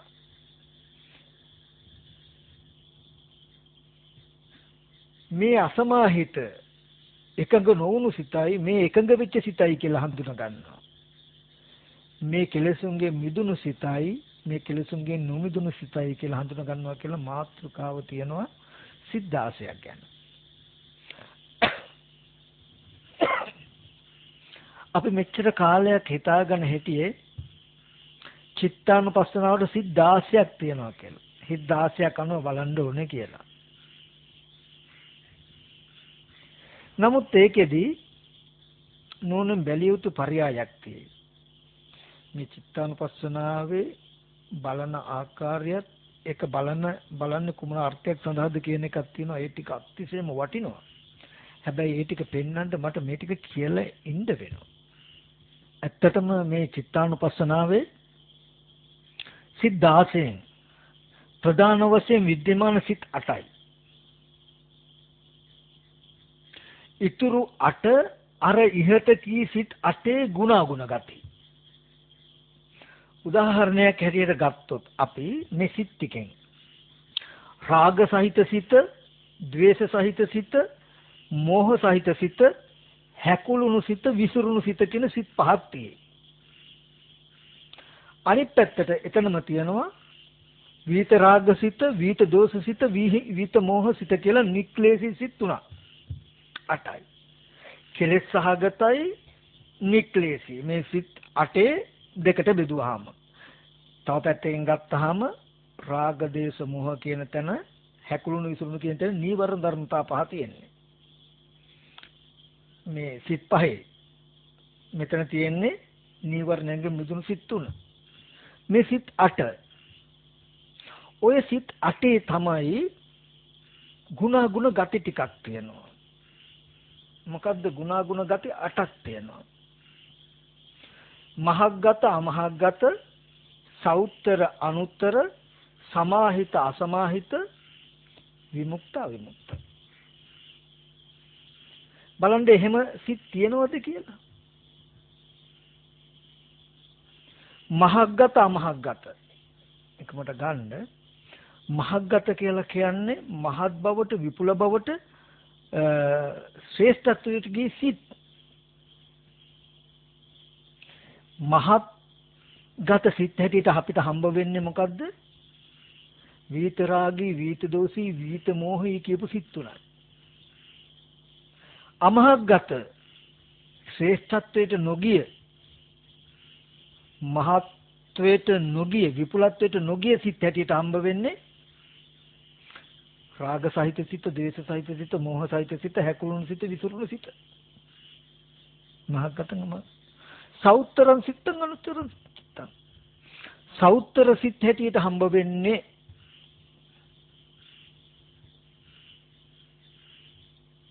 රාග, ද්වේෂ, මෝහ, හැකුළුණු විසිරුණු සිත්. අනුත්තර සිත් හැටියට හම්බ වෙන්නේ විත රාග, විත දෝෂ, විත මෝහ සිත්. ඉතින් සවුත්තර කියන ධර්මය විතරක් වෙනසකට බෙදෙනවා. කාම භූමියට සාපේක්ෂව රූපාරූප ධර්මය සවුත්තරයි, අනුත්තරයි, කාමවචර සවුත්තරයි. කාමවචර රූපවචර ධර්මය සවුත්තරයි, අරූපවචර ලෝකෝත්තර අනුත්තරයි. කාමාවචර, රූපාවචර, අරූපාවචර, සවුත්තරයි, ලෝකෝත්තර, අනුත්තරයි කියලා අනුපූර්ව බෙදනවා. හරි. ඊට පස්සේ සමාහිත අසමාහිත කියන ભેදය ගන්න. රාග සහිත සිත අසමාහිත සිත. ද්වේෂ සහිත සිත අසමාහිත සිත. මෝහ සහිත සිත අසමාහිත සිත. ඊගාවට සංකීර්ත සිත, හැකුළුණු සිත, විසිරුණු සිත අසමාහිත සිත. සමාහිත සිත කියලා කියන්නේ මොනවද? විත රාග, විත දෝෂ, විත මෝහ. ඊටසේ විමුක්තං අවිමුක්තං චිත්තං. විමුක්ත සිත, අවිමුක්ත සිත. රාග සහගත, දේශ සහගත, සරාග සිත, සදෝෂ සිත, මෝහ සිත, හැකුළුණු සිත, විසිරුණු සිත, අවිමුක්ත සිත, කෙලෙසුන්ගේ නොමුදුණු සිත. විත රාග, විත දෝෂ, විත මෝහ සිත, කෙලෙසුන්ගේ මිදුණු සිත. අර සිත් අටේ ගුණාත්මක අටයි මේ මට මේක විස්තර කරන්න වෙනවා. එතනදී රාග සහිත සිත, රාග සහිත හිතයි කියලා හඳුනා ගන්න. ඕගොල්ලන්ට රූපයක් බලනකොට, සද්දයක් අහනකොට චිත්තානුපස්සනාවෙන් මේ සතිපට්ඨානෙන් කරන ප්‍රධානම කෘත්‍ය හඳුනා ගන්න. රූප, ශබ්ද, ගන්ධ, රස, පොට්ටබ්බ ධම්ම කියන බාහිර ආයතනය අනුව විසිරිලා පැතිරිලා තියෙන අපේ මනස සම්පූර්ණයෙන්ම නවත්තන මේ සතිපට්ඨානෙ. කායानुපස්සනාවෙත් එහෙමයි, වේදනානුපස්සනාවෙත් එහෙමයි, චිත්තානුපස්සනාවෙත් එහෙමයි. ඕගලන්ට අද දවසේදී හම්බ වෙන්නේ රාග සහගත හිතක් නෙමෙයි. මං ආදරය කරන ගෑනු ළමයෙක්, මං ආදරය කරන පිරිමි ළමයෙක්, මම ආස කරන ලස්සන මලක් කියලා රාගය, ඒ කියන්නේ කැමැත්තෙන් ඇලෙන වස්තු ඕගලන්ට හම්බ වෙන්නේ. ඕගලන්ට කැමැත්තෙන් ඇලෙන බාහිර වස්තු හම්බ වුණාමයි ලෝභ දේශ දෙකටපත් වෙන්නේ.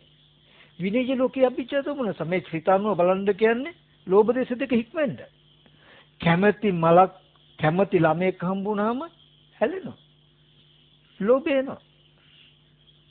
කැමැති මල, කැමැති ළමයා කැමැතිසේ නොපවතිනකොට අකමැත්ත එනවා, ද්වේෂය එනවා. ලෝභ දේශ දෙකටපත් වෙන එක වළක්වන්න බෑ. කැමැති අකමැති ද්‍රව්‍යයක් හම්බ වෙනකොට. ඒක හම්බ වෙන්නේ නැහැ ඕගොල්ලන්ට.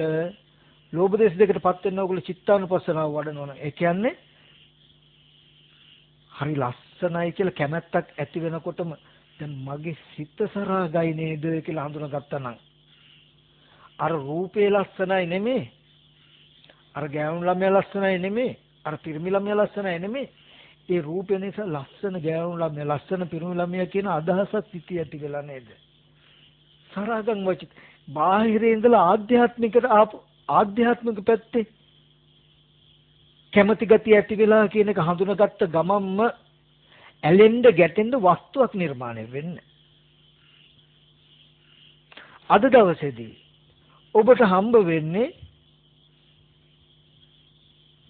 සදෝසං වචිත්තං, ද්වේෂේ බාහිරින්. මම අකමැති අර මිනිස්සයා, අකමැති මිනිස්සයාට හොඳ වැඩේ උනේ කියලා ලෝභය එන්න පුළුවන්. අකමැති මිනිස්සයා මාංගාව හම්බෙන්න එනවා කියලා ද්වේෂය එන්න පුළුවන්. අකමැති කෙනෙක් නිසා ලෝභ දේශ දෙක ඇති වෙනවා නම් චිත්තානුපස්සනාව තියෙන විනය ලෝකයේ අභිජ්ජා දෝමනස. ලෝභ දේශ දෙක හික්මවන්න. ඔබ ඒ රූපය දකින්නකොට අකමැත්තක් වෙනවා කියන්නේ අහවලා හොඳ නෑ කියලා මේ සිත දැන් ද්වේෂ සහගතයි නේද?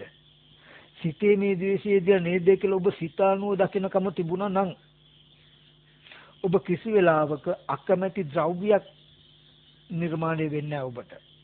අකමැති පුද්ගලයෙක් නිර්මාණය වෙන්නේ නැහැ ඔබට. ඒ රූපය නිසා අර පුද්ගලයා හොඳ නැහැ කියලා පටික සිතක්, ද්වේෂ සිතක්, සදෝසං වචිත්තං, සදෝසං චිත්තං තිපජන් මේ ද්වේෂ සහගත හිතයි කියලා ටක් ගාලා හඳුනා ගන්න ඕනෝනේ. එහෙම වුණා නම් අර කෙනා හොඳ නැහැ, අර දේ හොඳ නැති තත්ත්වයට ඔබපත් වෙන්නේ නැහැ. ඇලෙන්න ගැටෙන්න දෙකට යන්නේ. ඒකටයි මේ චිත්තානුපස්සනාව තියෙන්නේ. බාහිරට යන එකත් නතර වෙනවා, ලෝභ දේශ දෙකත් අතහැරෙනවා, තමන් තුල හිත එකඟ වෙනවා. ඒකම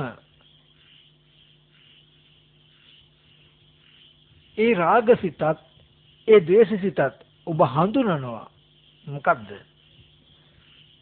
තමන්ගේ සිත රාගයි කියලා හඳුනනවා, තමන්ගේ සිත ද්වේෂයි කියලා හඳුනනවා.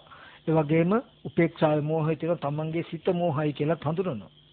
හඳුනගත්තාම තියෙන්නේ බාහිර වස්තුවක් මත කැමැත්තෙන් හෝ අකමැත්තෙන් හෝ මෝඩකමින් තමව පැටලෙන එකෙන් අතහැරෙනවා.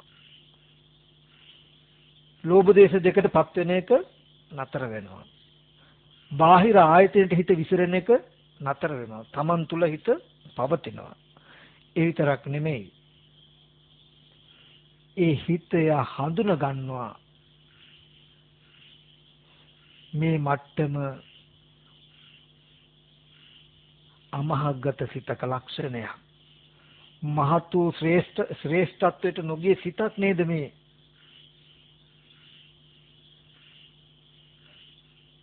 එකම සෞත්තර සිතක් නේද මේ? අසමාහිත සිතක් නේද මේ මට්ටම? කෙලෙසුන්ගේ නොමිදුණු සිතක් නේද කියලා හඳුනා ගන්නවා. ඒ රාග සිත, ද්වේෂ සිත. මේ මට්ටමේ සිතක් පරිහරණය කරන තාක් මිදෙන්නේ නැහැ කෙලෙසුන්ගෙන්. සමාහිත අසමාහිත දෙයක් භාවිතා කරන තාක් සමාධිමත් වෙන්නේ නැහැ මනස කියන එක තේරෙනවා යාට. සෞත්තර දෙයක් පරිහරණය කරන තාක් අනුත්තර වෙන්නේ මේ සිත.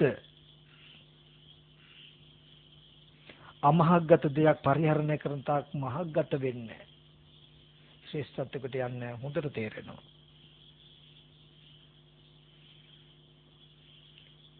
ඒකම යම් වෙලාවක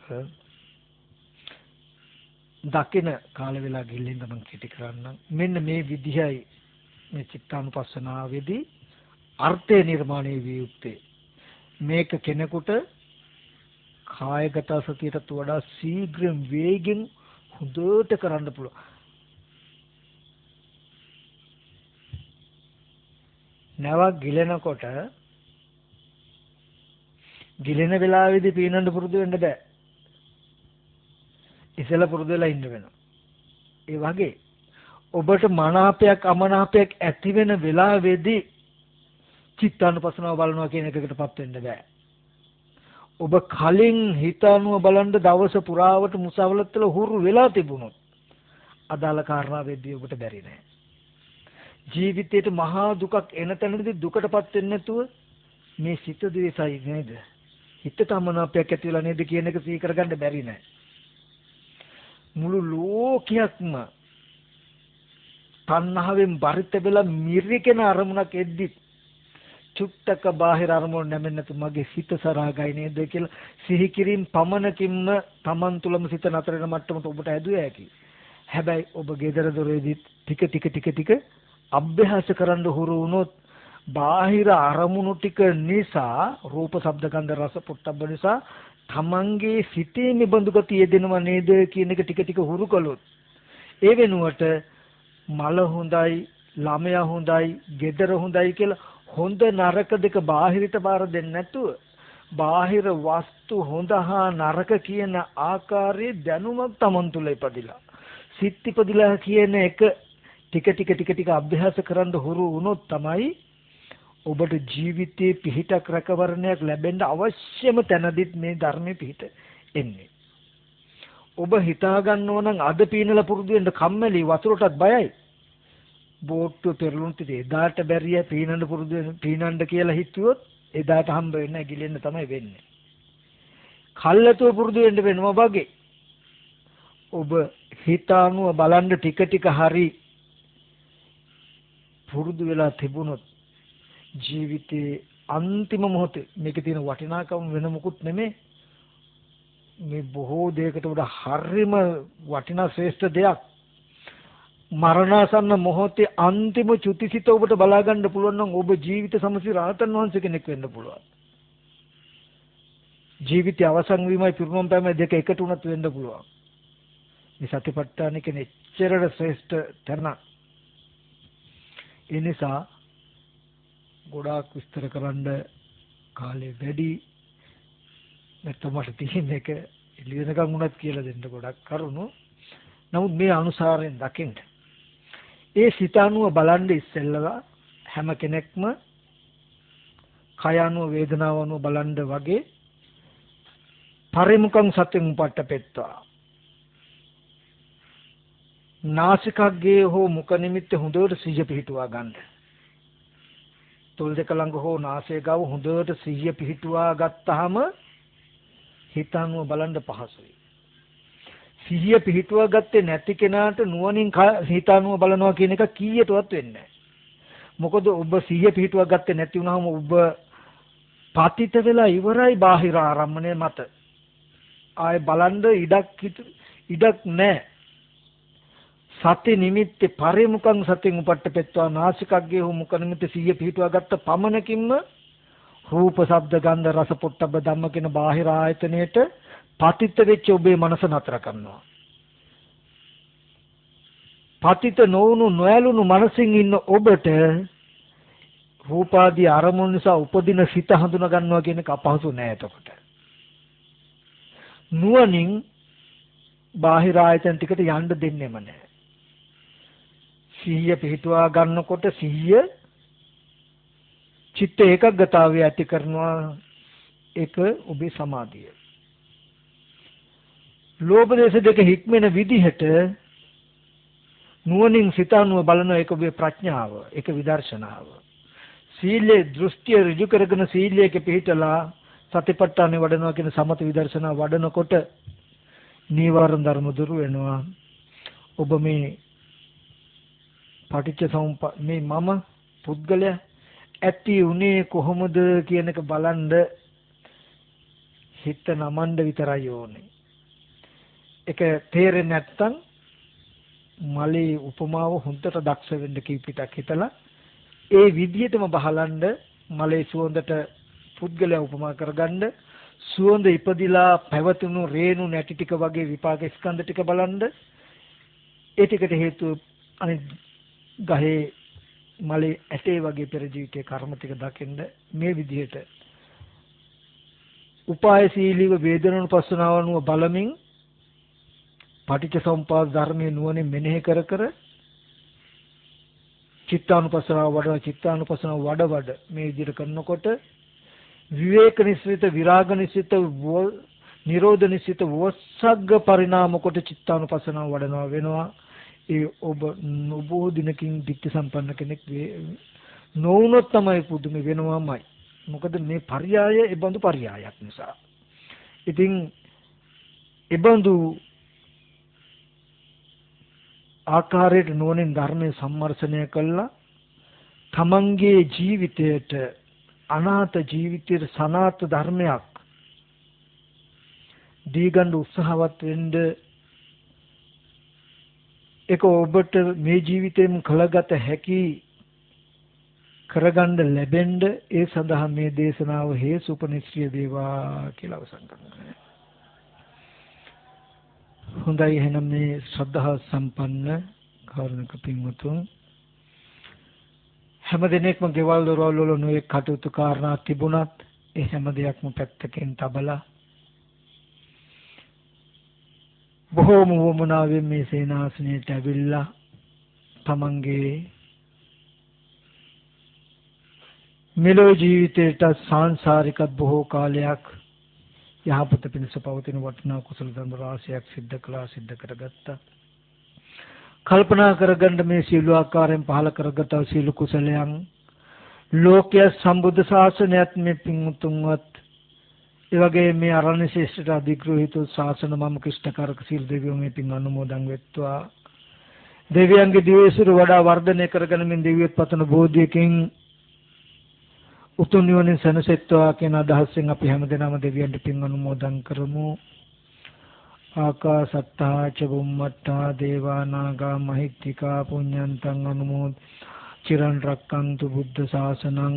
ආකාසත්තා ච බුම්මත්තා දේවා නාග මහිත්‍තිකා පුඤ්ඤන්තං අනුමෝද චිරන් රක්කන්තු බුද්ධ ශාවකං.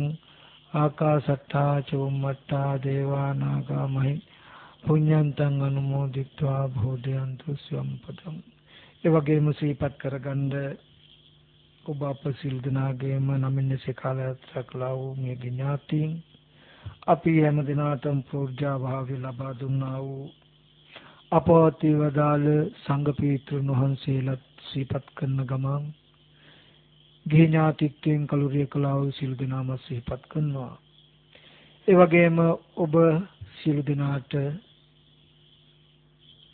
මෙබඳු පින්කමක් හැමදාම කරන්ට හම්බ වෙන්නේ, අපිට මෙබඳු පින්කමක් කරන්ට හම්බ වෙන්නේ ඒකාන්තයෙන්ම මේක අතිශෝක්තියක් නෙමෙයි, නමුත් යථාර්ථයක්. අපේ නිහාල් රූපසිංහ මැතිතුමා සුධර්ම මැතිණිය අත්‍යවශ්‍යම සත්පුරුෂ භාවයෙන් කළ මේ කැපකිරීම නිසායි ගොඩාක් දෙනෙක්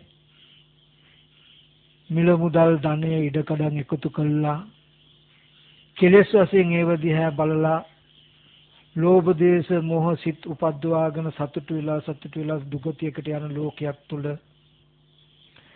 ඒ තමන් විසින් හම්බ කරපු දේ ලෞතර බුදුරජාණන් වහන්සේගේ ශාසනයට පූජා කළා, පැලයක් හිටෝලා ඒක වැඩෙනවා බලාගෙන සතුටු වෙන සත්පුරුෂයෙක් වගේ දිනෙන් දින දියුණු වෙමින් වැඩෙමින් බොහෝ ලෝකයා කුසල් දහම් සිද්ධ කරගන්න මේ සේනාසනය දිහා බලලා නිරාමිසව සතුටු වෙන ඒ පින්වත් දෙපළ බොහෝ සත්භාවයෙන් සිහිපත් කරනවා. ඒ නිහාල් රූපසිංහ මැතිතුමාගේ මිය පරලෝකියා වූ දෙමව්පියන්, සුධර්ම මැතිණියගේ මිය පරලෝකියා වූ දෙමව්පියන්, ඒ වගේම බොහෝම සත්පුරුෂ භාවයෙන් කටයුතු කරන සේමසිංහ මැතිතුමාගේ මිය පරලෝකීය ආදරණීය පියාණන් ඇතුළු වර්ග පරම්පරාගත ඥාතීන්, ඒ වගේම CCB ආයතනයේ සේවක මණ්ඩලයේ යම් තාක් පිරිසකගේ මිය පරලෝකීය ඥාතීන් සිටින ඒ සිහිපත් කරනවා. මෙතෙන්ද සහ සම්බන්ධ වෙච්ච මේ පින්වත් සියලු දෙනාගේම නමින් කාල යාත්‍රා කළා වූ එමියගේ ඥාති මේ මොහොතේ සිහිපත් කරනවා. අපි සියලු දෙනාම සිද්ධ කළා මේ සියලුම කුසල ධර්ම මියගේ අපගේ ඥාතින්ට අපි අනුමෝදන් කරනවා. අනුමෝදන් වෙත්වා. ඒ අය දුකක සිටිනන් දුකෙන් අත මිදී සපවත් භාගයට පත්වීමෙන් ප්‍රාර්ථනීය බෝධියකින් උතුම් නිවනින් සැනසෙත්වා කියන අදහසෙන් අපි ඥාතින්ට පින් අනුමෝදන් කරමු. ඉදම් මේ ඥාතිනං හෝතු සුඛිතා. ඉදම් මේ ඥාතිනං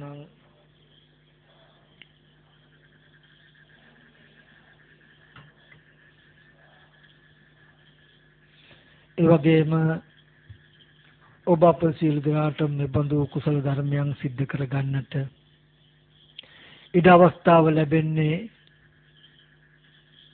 කාය ජීවිත අපේක්ෂාවෙන් බුද්ධ ශාසනයේ උන්නතිය වෙනුවෙන් කැප වෙලා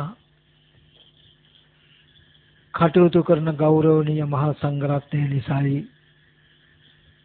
මේ විහාරස්ථානයේ වැඩෙමින් බොහෝ දෙනෙකුට යහපතක් සේවයක් කරන අපේ ගෞරවනීය මාංකඩුව සමාහිත හාමුදුරුවෝ, දික්කුඹුරේ නිරෝධ හාමුදුරුවෝ ඇතුළු උන්වහන්සේලා දෙනමට හැම ආකාරයකම ශක්තියක් ධෛර්යයක් වෙන සේනාසනයේ වැඩවසන අනිත් පොඩි ස්වාමීන් වහන්සේලා ඇතුළු මෙතෙන්ට වැඩමව වදාළා වූ සියලුම ගෞරවනීය මහා සංඝරත්නයට මේ පින් අනුමෝදන් කරනවා.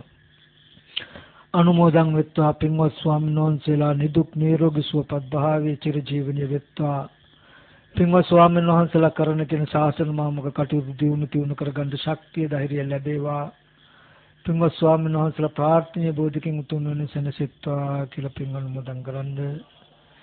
ඒ වගේම අපේ රූපසිංහ මහත්මයා, සුධර්ම මැතිණිය ඇතුළු ඒ පවුලේ දුවා දරුවෝ මෙසිතින් සිහිපත් කරනවා. සේමසිංහ මහත්මයා ඇතුළු ඒ පවුලේ සියලු දෙනාමත්, ඒ වගේම CCB ආයතනයේ මේ සත්ක්‍රියාවට සම්බන්ධව කටයුතු කරන, අනේ හොඳයි කියලා වචනකින් හරි උදව් උපකාර කරන ඒ සියලුම දෙනාට, ඒ CCB ආයතනයේ සියලුම නිලධාරී මණ්ඩලයටත් අපි මේ පින් අනුමෝදන් කරනවා. මේ සෑම දිනකටම පින් අනුමෝදන් වූ දෙවියන්ගේ දේව ආශිර්වාදයෙන් තුනුලන් සතු අනන්ත ගුණ බලයෙන්, ඒ වගේම මේ සෑම දිනකටත් මේ සඳහා උදව් උපකාර කළ එන්නට ගෙවල් දොරවල් වල යම් තප්පරසෙන් ඒ සෑම දිනකටත් මේ පින්වත් සිළු දිනකටත් හැම දිනාටම පින් අනුමෝදන් වූ දෙවියන්ගේ දේව ආශිර්වාදයෙන් තුන්වන සුත අනන්ත ගුණ බලයෙන් පුණ්‍ය ශක්තියගේ බලයෙන් මේ සෑම දිනාගම මෙලොව ජීවිත වලට ඇතිවන්නා වූ ලෙඩ දුක් කරදර බාධක අපලෝපත දුරු වේවා. කරන කෙන යහපත දසල සමුද්ද වේවා. බුදුපසේ බුදුමහරහතන් වහන්සේලා නිවේසන සිතමින වැඩවදාලා වූ උතුම් වජරාමර නිවනින් සැනසෙන්නත් මේ පින් හේතු පාරමී වේවා කියලා සාදු කියනවා. ඒ වගේම අපි හැම දිනාටම හැම වෙලාවකම බොහෝසෙයින් උදව් උපකාර කරන CCV ආයතනයේ සුජිත් ජයසූරිය මැතිතුමාගේ ආදරණීය මෑණියෝ කලුරිය කළා. මම හිතන්නේ අද දවසේදී අවසන් කටයුතු කරන්නේ මේ පින්කම නිසා අපිට යන්නට බැරි වුණා. ස්වාමීන් වහන්සේලා කෙරෙහි බොහොම මෙත්සිත ඇතුව බොහොම ශ්‍රද්ධාවෙන් කටයුතු කරන දායක මහත්මේ අපේ යුතුයකමක් එතුමා වෙනුවෙනුත් ශාසන දයාවෙන් සත්භාවයෙන් කටයුතු කරන ශ්‍රද්ධාවන්ත කැපකරු දායක මහත්මයෙක් හැටියට සද්ධර්මයේ යෙදෙන කල්යාණ මිත්‍රයෙක් හැටියටත් අපේ එක කටයුතු කළ සුජිත් ජයසූරිය මැතිතුමාගේ ආදරණීය මෑණියන්ට අපි සියලු දෙනාම සිද්ධ කළා මේ සියලුම කුසල අනුමෝදන් කරනවා. අනුමෝදන් වෙත්වා. ඒ පින්වත් මෑණියෝ සපවත් භාවයකට පත් වේවා. සැපෙන් සැපයටම පත් වීමෙන් උතුම් නිවනෙන් සැනසෙන්න අද මේ දේශනාව තුළින් ජනිත වෙච්ච සියලු කුසලයන් ඒ පින්වත් මෑණියන්ට අනුමෝදන් කරනවා. අනුමෝදන් වෙත්වා. සාදු කියලා අනුමෝදන් කරනවා. හොඳයි පිළිකර පූජා කරමු. සාදු සුවපත් වේවා. සුවපත් වේවා. හොඳයි මේ හැම දිනාටත් සිල් සමාදන් වෙලා ධර්ම ශ්‍රවණය කිරීමෙන් සිල් සමාදන් වීමෙන් දහම් පඬු පූජා කිරීමෙන් මේ සියලු ආකාරයෙන්ම රැස්නා සියලු කුසල් මේ සෑම දිනාටම උතුම් නිවන් පිණිස හේතු පාරමී වේවා. ඔම වන්දනා කරගන්න හැම දිනම අභිවාදන සීලිස නිච්ඡං වද්දාපචායිනෝ චත්තාරෝ ධම්මා වඩ් ආයුවන්නෝ සුඛං බලං ආයුරාෝග්‍ය සම්පatti සග්ග සම්පatti මේ අතෝ නිබ්බාන සම්පatti මිනාතේ සමිච්ඡතු.